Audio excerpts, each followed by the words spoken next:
left unsaid.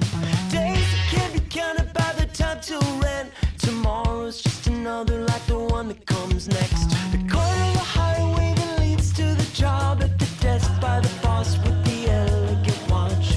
The tick of the clock and the tick of the clock mark the moments till the ticking stops. Mary Ellen McDonald, welcome to the show. Thank you so much for having me. It is so fun to be here. When I was reading your book and talking about it to my colleagues, I often had trouble explaining the subject matter. I said it was a book about talking, but not necessarily about communication. So right away, this didn't click. So I'm going to ask you to find a relatively pithy, and it doesn't have to be that pithy, but a relatively pithy way to describe what this book is about. Yeah. So just first, imagine me pitching it to editors. I got a book about What talking. a nightmare. It's not about communication. And fortunately, though some people told me I should stop writing that book, I did find an editor who was really enthusiastic. So here's the story. When we talk, we think about communication. Of course, it's for communication. And usually we're thinking about the effect on the person we're communicating with. Do they understand us? Do they like us? Do they believe us? All of that. But inside our brains, there's a whole story about how talking affects the person doing the talking. And you don't even have to have somebody listening necessarily to get these effects of talking. So talking sharpens our attention, helps us regulate and understand our emotions better, helps us follow through with our plans, helps kids develop school readiness, keeps older adults sharp in old age, and all sorts of stuff like that, that are kind of funny side benefits of the way that talking works. And I wanted to tell that story. Would this phrasing make sense, that there's an inner life to talking that we aren't maybe we don't have a knowledge of? Okay. It's hard to categorize, but my colleague Tyler was just in here. He's like, "Oh, who are you interviewing?" And I'm like, "Oh," and I started reading some of these little tidbits from the book. He's like, "That's fascinating."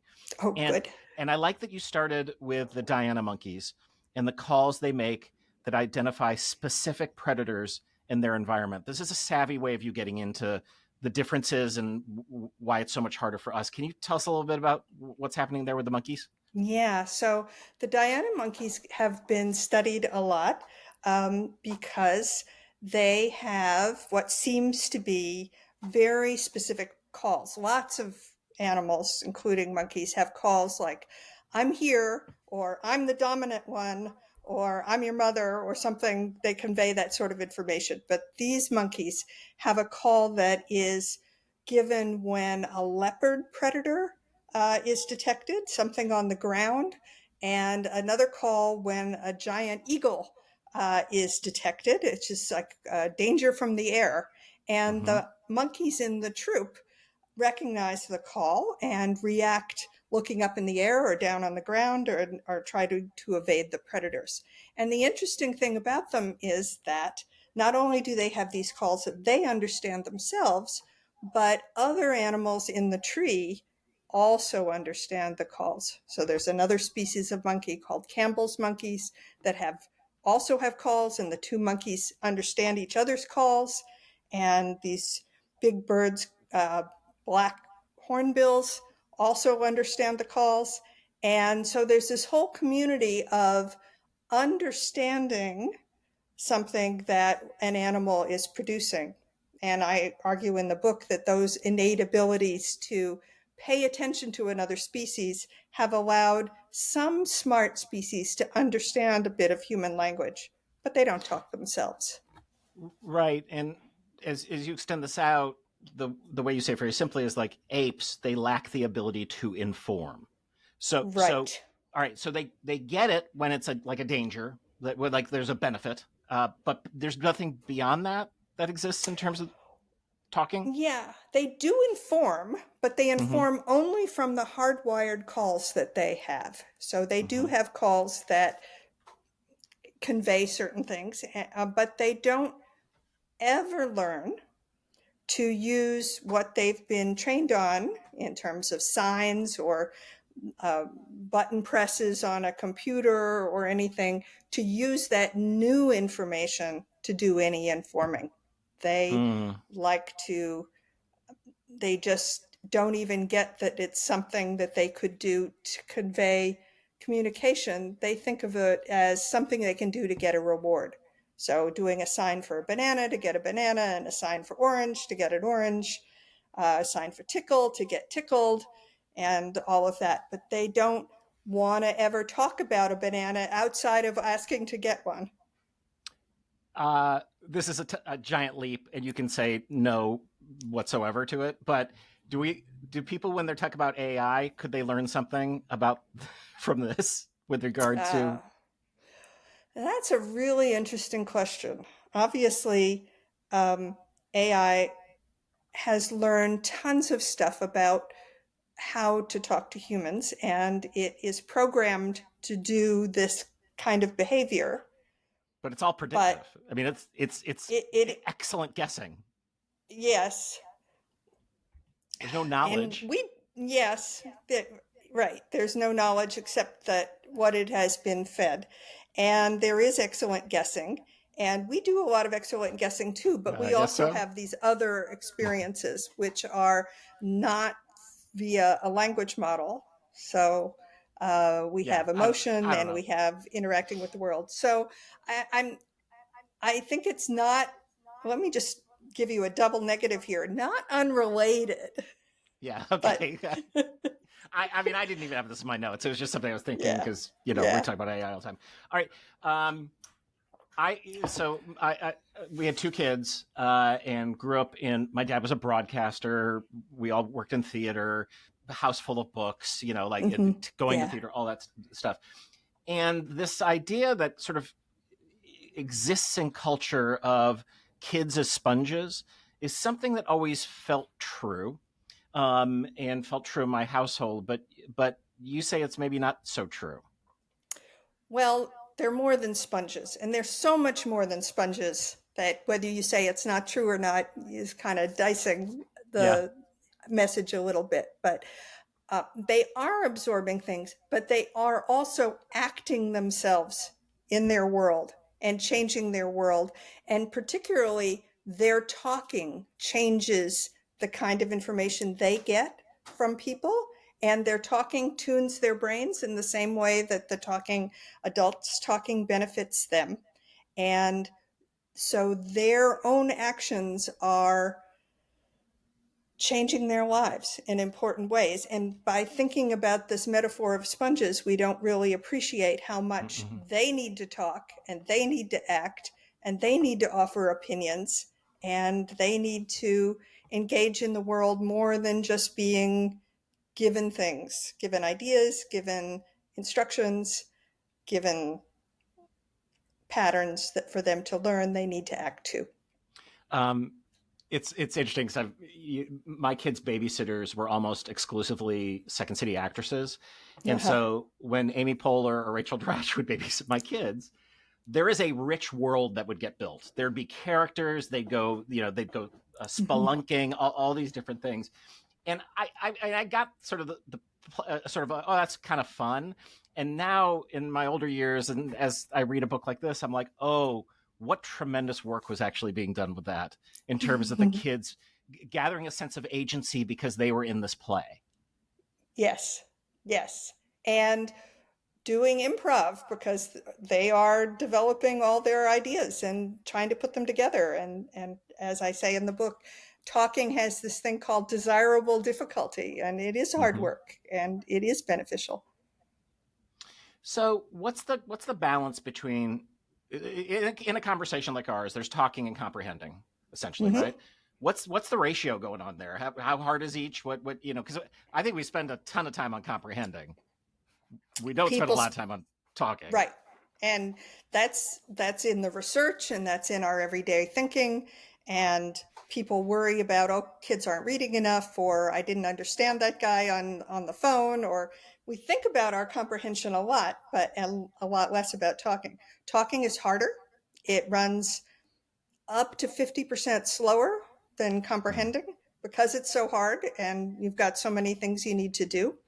and we can finish each other's sentences sometimes because we're going so fast ahead of the talker that we know pretty much where it's going to go.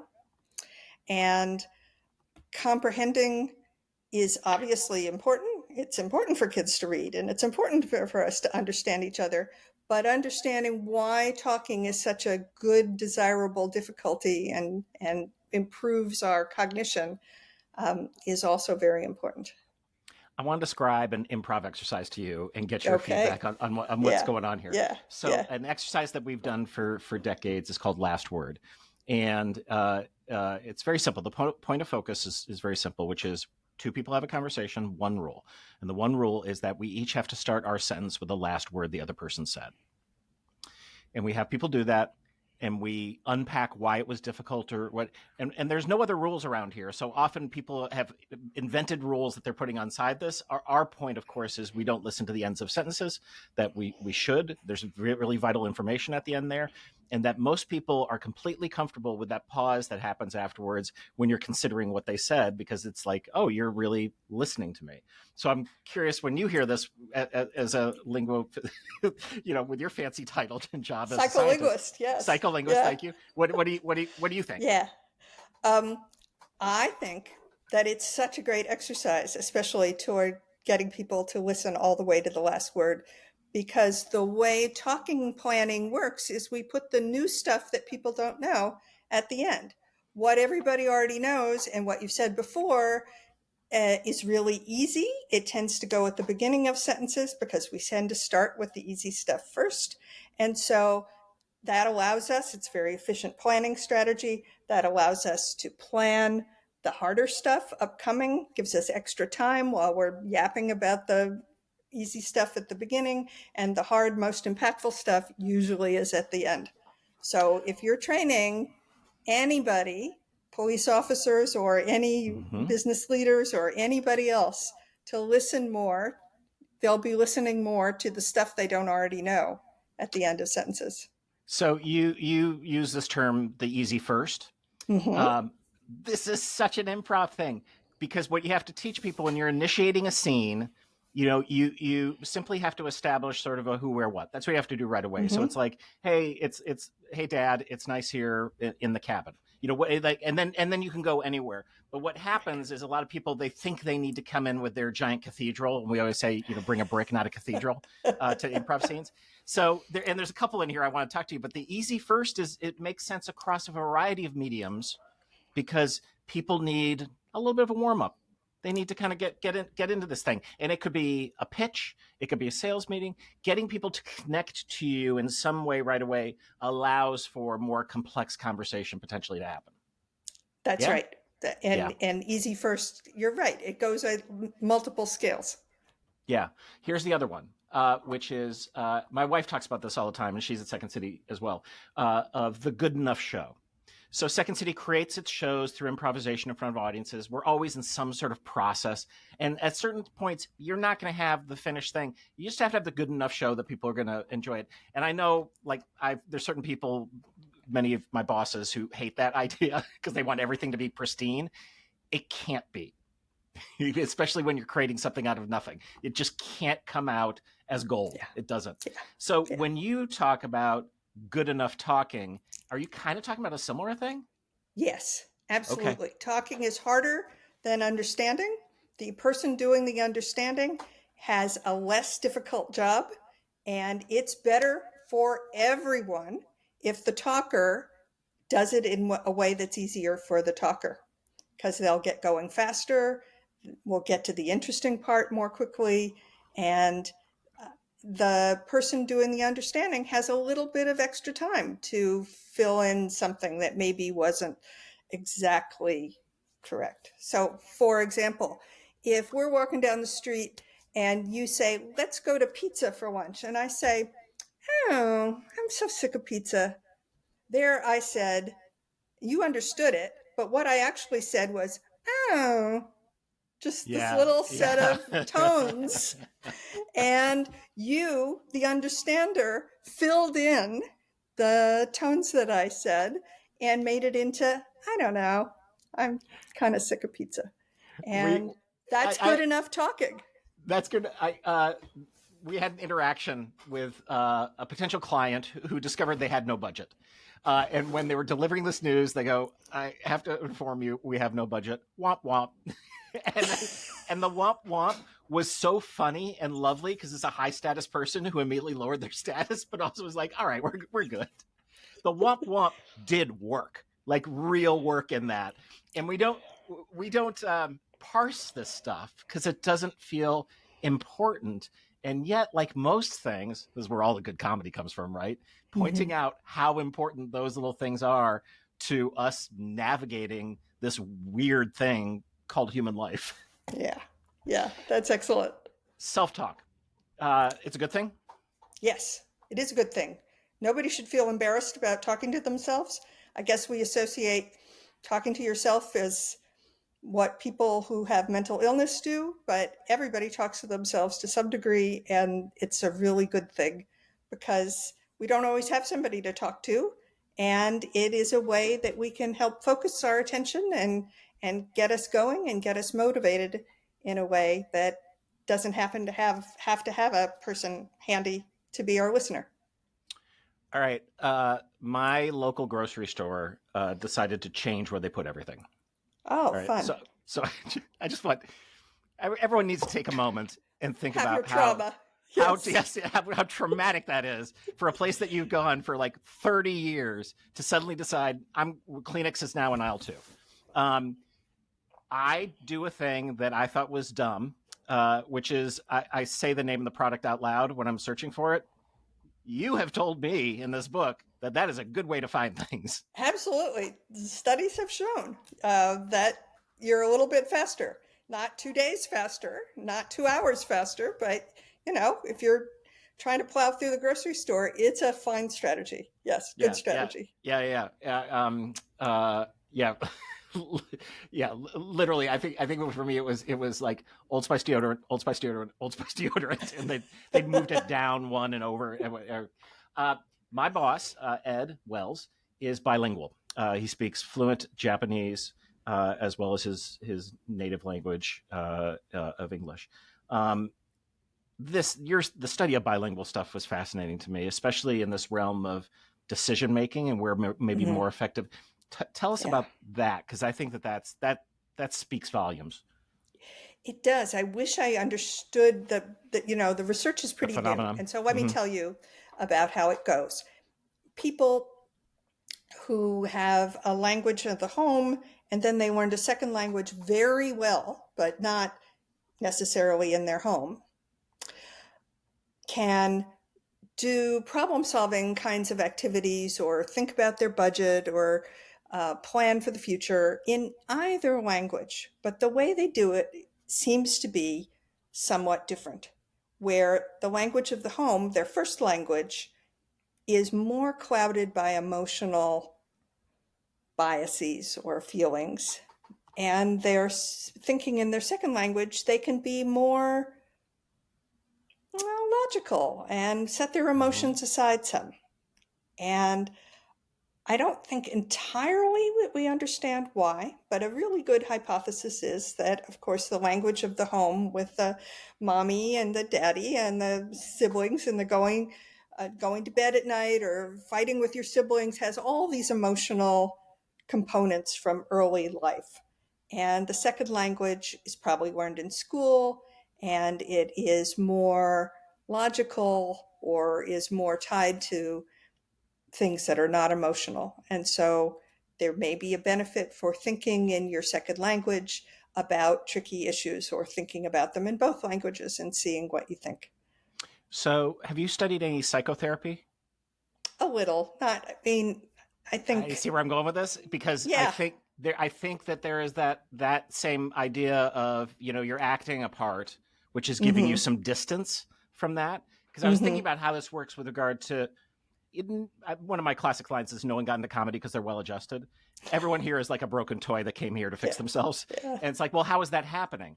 And you kind of can ferret it out when you think about, okay, well, in improvisation, my job is to save you. Your job is to save me. I look you in the eye. I listen to you. I see you. I build from you. It's all pro-social. It's like, I get that. Yeah. But I think there's this other thing of acting as a that it maybe ties a little bit to the science around fake it till you make it.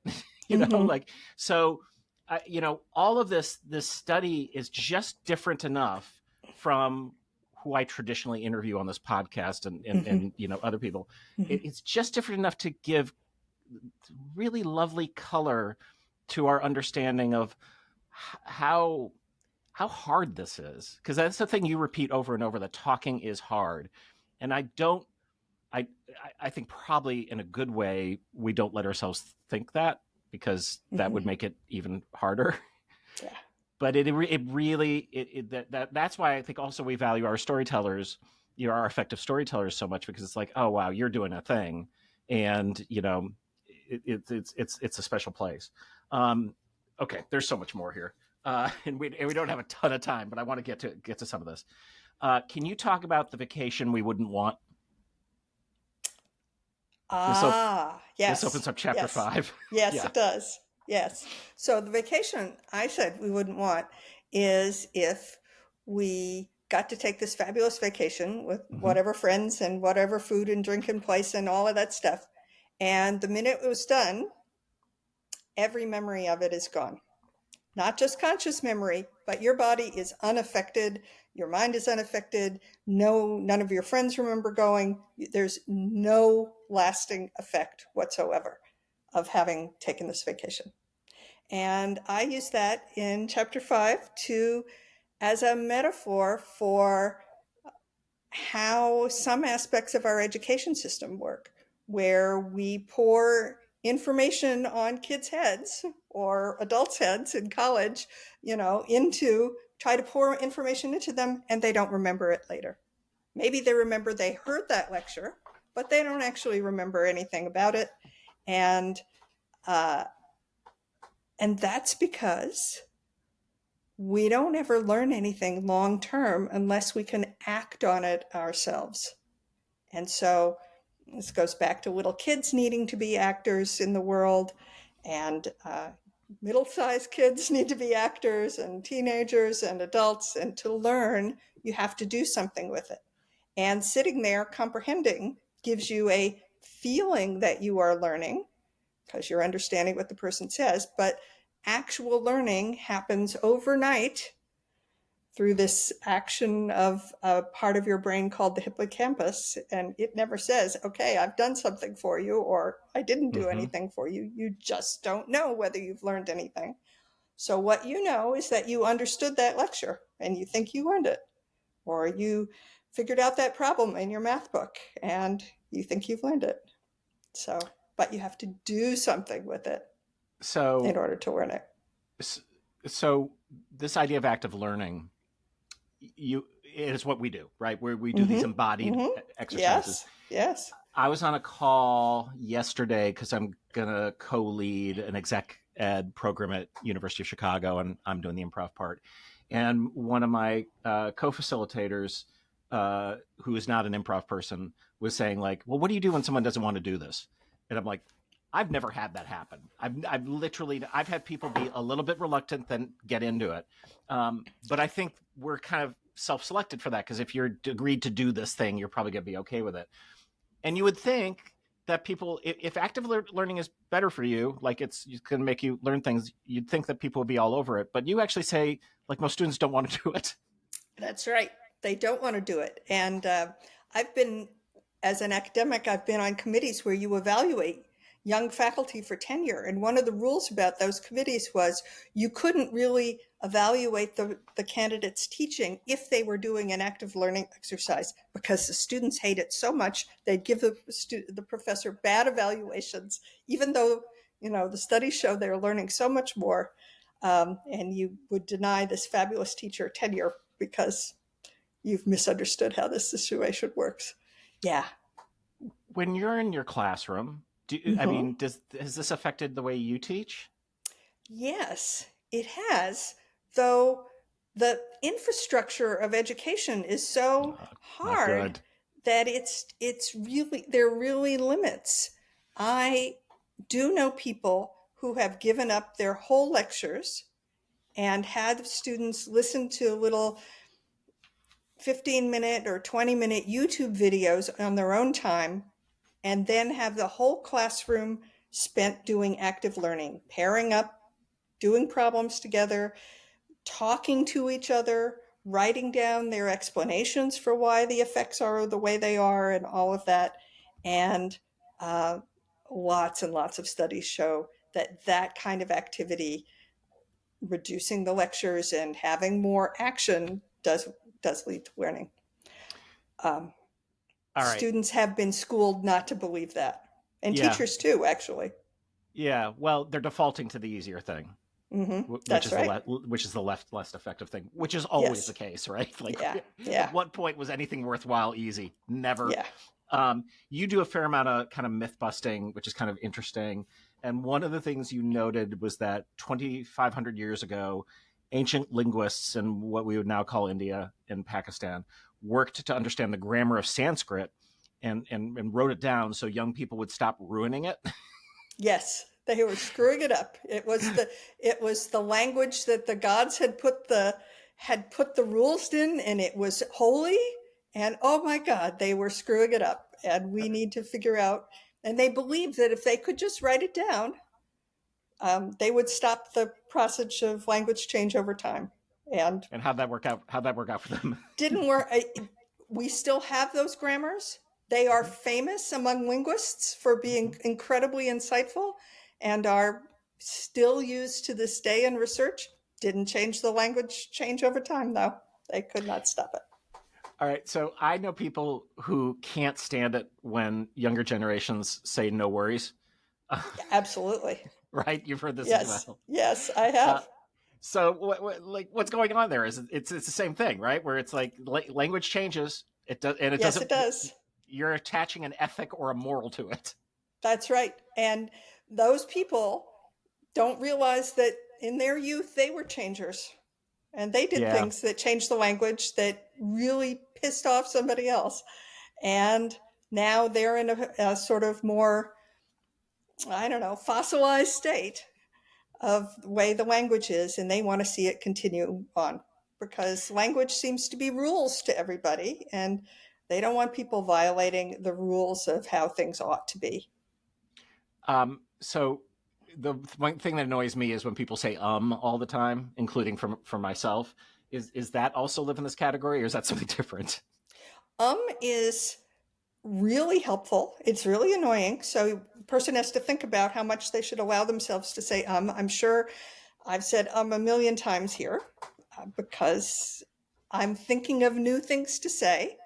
And having planned the easy part of what I've said, I now have to plan the harder part. And if I run out of enough stuff to plan so that to allow me to start talking, I need to somehow do this extra stretching and like, and you know what I'm saying, and you know what I mean, and all of these little phrases are strategies to buy the talker extra time, to give themselves extra time to keep planning and keep executing what they want to say.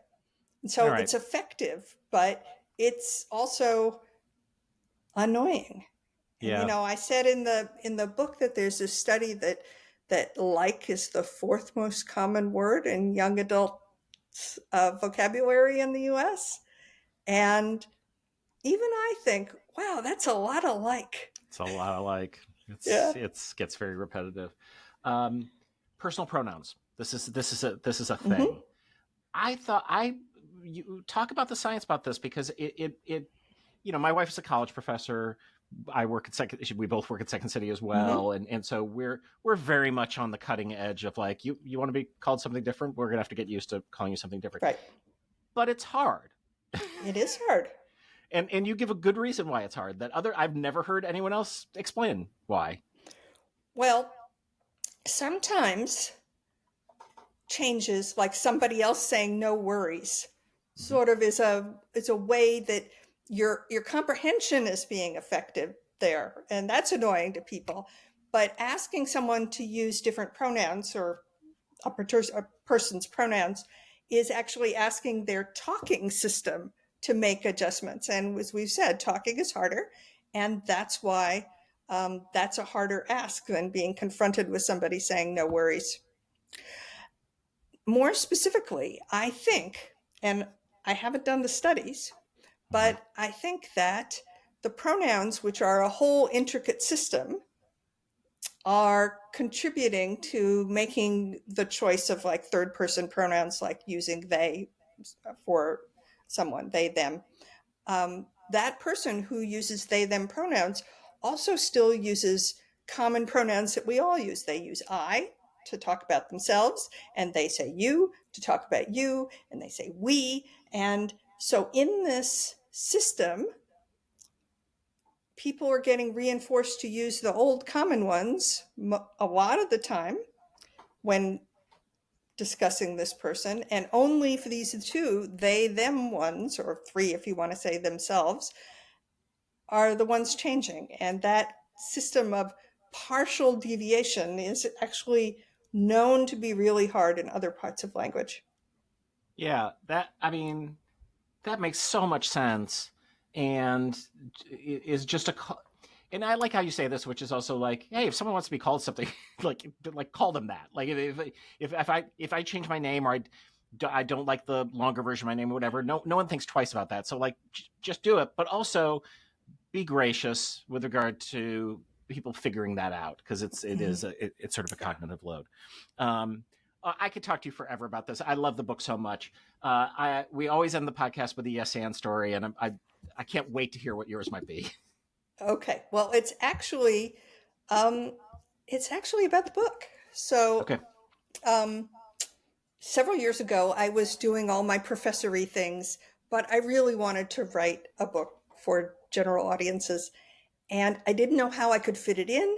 And I also really thought that, gosh, I need help doing this. I've never done this sort of thing before. Surely there's a learning curve here, and how do I get a consultant or somebody to give me advice? And at one point, I got an email that was probably sent to every faculty member in my university that said that the Institute for Humanities at my university was taking applications for a summer book writing workshop.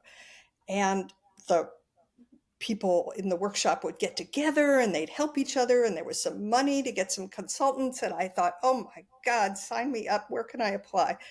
And then I read the fine print. And it was like specifically for humanities faculty, like English or history. And I'm a psychologist, so I didn't fit that. And it was for people writing their second book.